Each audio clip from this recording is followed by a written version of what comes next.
We're working on the Arduino Mini Pro. This is section 4 of the Seaglide instruction kit.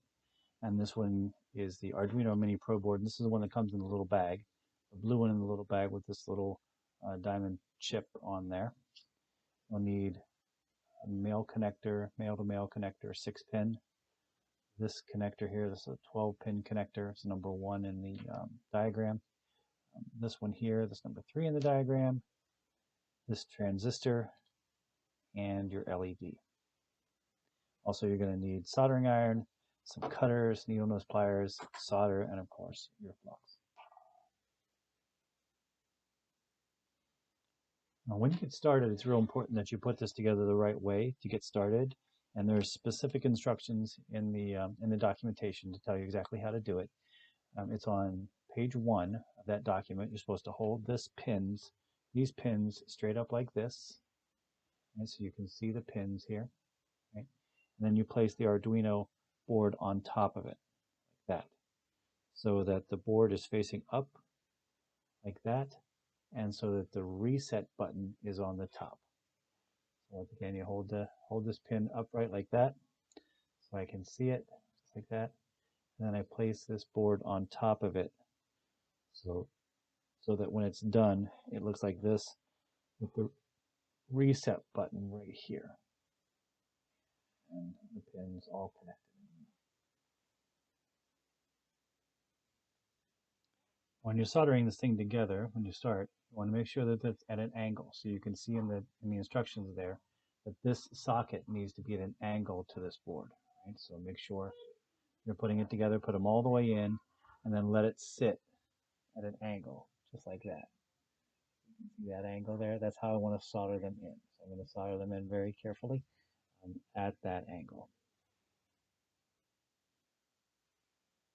So we want to put this thing in at an angle, and I just want to make sure that you understand how to do that angle. If you look on page 7 of the documentation, you can see a pretty good representation of it there in picture number 17. You can see how that board is at an angle to the pin connector there. And since I don't have the helping hands, the little alligator clip thingies, I'm going to set my needle nose pliers down on my work surface here, and I'm just going to kind of set those in place. Set that in place, and you can kind of see there that it's at that angle, right? Or it's similar, close enough angle. The reason you want to have that at an angle is whenever you put it in the water bottle, it's got to kind of angle around so that it fits inside the water bottle. Okay, so this will give me a stable place to work on it, and then I can solder it in place right there, 1 pin at a time. Now make sure when you're soldering that you're soldering 1 pin at a time, because you don't want to have them connected together. And if you get solder between them, then they're going to be connected together and your circuit will not work. Okay, so I'm going to show you a method that I've found to be useful for soldering these little pins. You just take a little bit of flux on your solder there, dip it into the flux there, and put just a little flux on the pin. And a little flux on the pin, try to get it down there around where the ring is, like that. And then put a little flux on the tip of your soldering iron, or sorry, a little solder on the tip of your soldering iron by just touching the end of your solder to the soldering iron, right? And that'll get just a little bit of solder right there on your soldering iron. And then you can touch that little bit of solder right to the place where the Arduino and the pins come into play there, right there where they're together.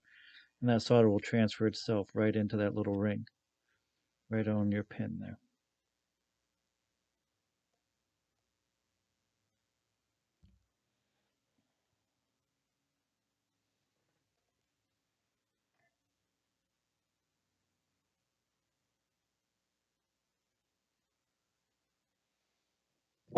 And I have to be careful as these things can get kind of messy. And if you need to clean out a little bit of solder in there, you can use a toothpick, the edge of a knife like I've got here. Make sure that solder is cleaned out of there. Make sure those pins are not soldered together. That is very important. We make sure the pins are not soldered to each other, only that they're soldered to the circuit board. Okay, there we go. I've got the PCB board soldered to the the connector at an angle like that. All these pieces are soldered in there.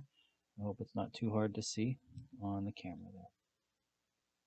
And next we're going to install this 6-pin male connector here into the top of this board.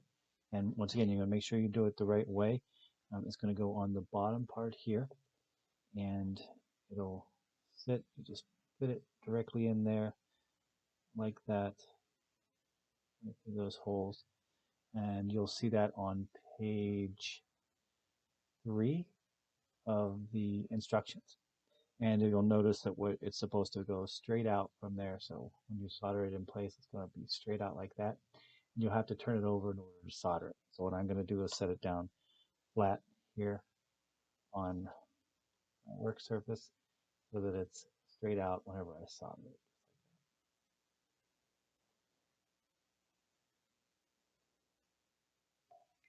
Okay, I'm going to show you a little tip here. We're still putting in this right angle male pin connector into the Arduino. What I'm going to do is I'm going to take a little bit of my flux before I put that in place. And I'm just going to put a little bit of flux over top of each one of these holes, just a very little bit, so that it kind of fills in the hole of that circuit board there, just a little bit, like that. A little bit there, just a little bit there. I'm going to do all 6 of them, and I'm going to wipe off whatever's excess. I don't want very much on it at all, just a very little bit. And what that's going to do is now whenever I put this pin in place, put these pins in place, the pins will go right up through that flux, and there'll be flux on the pins and on the hole. Right, so that'll make it easier. It's easier than putting it on the other way. Okay, so the next thing I'm going to do is put this 8-pin socket here. Now my kit had a 12-pin socket in it, so I just had to cut 4 pins off, and you can do that easily with your cutters. I'm going to put this 8-pin socket right here on the end. And the instructions on page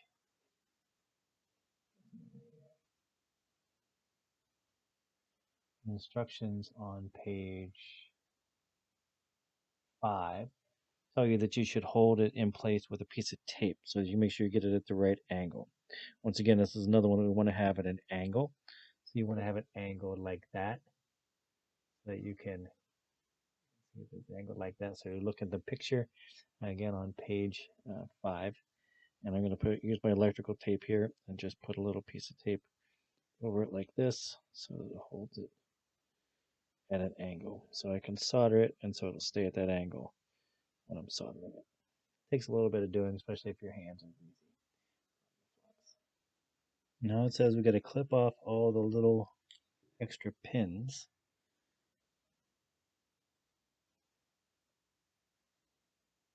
From excess pin material from the header pins. So that's these guys right here. Take that little extra material off right there. This extra material off right here. There's extra pin material. So I'm going to clip them. Use my little clippers right here and just clip those extra things off so they don't get in the way. Don't affect the operation of our submarine. Now watch when you're clipping them, they will fly. They'll end up wherever they end up. So you want to make sure you can hang on to them. Put your finger over it when you're clipping them. Or you can collect them all right there and throw them away. And your parents won't get mad at you for having metal shavings all over the place. And next I'm going to cut the not the RGB, this is the IR leads in half. So you can figure out where about half is there. And once again, watch that they don't fly everywhere when you cut them.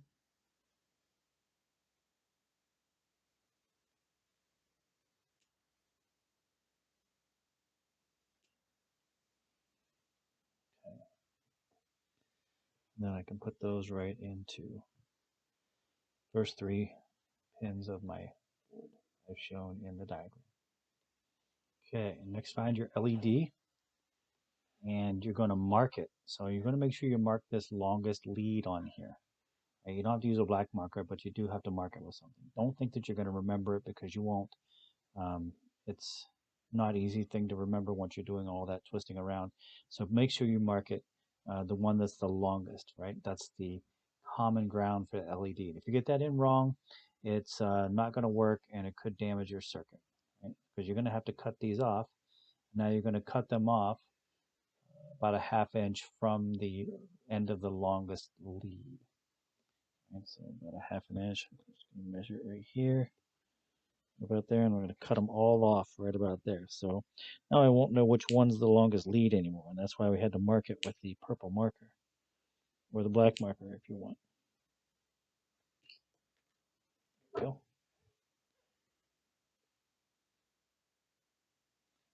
Got them all cut off.